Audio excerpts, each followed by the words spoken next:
نیا سال آنے والا ہے، نیا سال۔ کتنے لوگ دیکھنا کس بے حیائی اور برائی کے انداز سے نئے سال کا آغاز کرنا چاہیں گے۔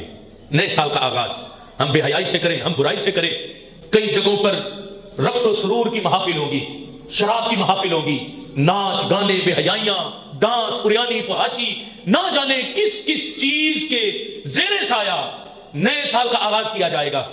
اے نورانی مسجد میں آنے والے اہل سنت کے بھائیوں، کاش ایسا ہو کہ ہم اپنے نئے سال کا آغاز نبی علیہ السلام کی ذات پر درود و سلام سے کریں۔ ہم نئے سال کا آغاز اللہ کی بارگاہ میں سجدے ادا کرتے ہوئے کریں۔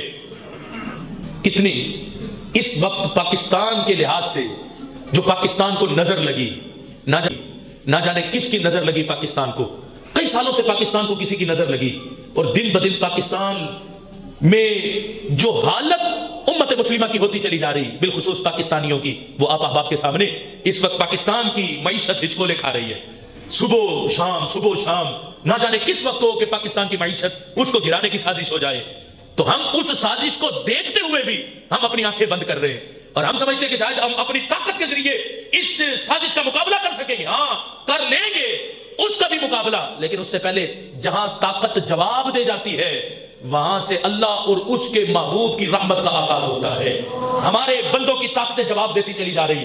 اس وقت بے حیائی، برائی، یہ دیکھنا نیو ایئر نائٹ کو کیسے منایا جاتا ہے، کہیں چھریاں چھوڑی جاتی، کہیں پٹاخے چھوڑے جاتے، کہیں چوراہوں پر ناچ گانے کا اہتمام کیا جاتا ہے، راتوں کو عورتوں کو مردوں کو اکٹھا کر کے چوکوں پر نچایا جاتا ہے۔ پوچھو کیا ہو رہا ہے؟ کہیں نئے سال کا آغاز کر رہے ہیں۔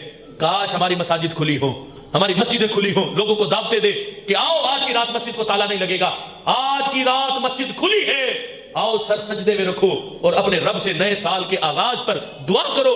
اے رب، ہمارے پاک وطن کو جس کی نظر لگی اس کو نظر بد سے محفوظ فرما، اور ہمیں پہلے جیسی پاکستان میں خوشحالی عطا فرما، ہمیں پاکستان میں پہلے جیسی ہریالی عطا فرما، ہمیں پاکستان میں پہلے جیسا وہ سارا نظام عطا فرما۔ آج ہم لوگ یہود و ہنود کے نظام کو دیکھ کر کوششیں کر رہے ہیں کہ اس کو اپنائیں۔ یاد رکھنا، پاکستان کی خوشحالی یہودی نظام میں نہیں، پاکستان کی خوشحالی فقط نظام مستقبل